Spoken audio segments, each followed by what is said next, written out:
إنها الجنة، الدنيا ملعونة بلعنة الله ورسوله. الله يقول: زين للناس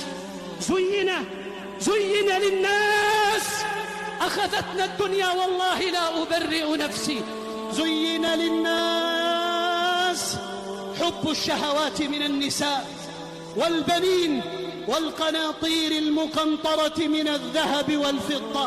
هذه حياتنا، زوجة وولد ومال، هذا الذي يدور في الأفلاك ويأخذ منا الأوقات والأملاك ونعيش لأجله.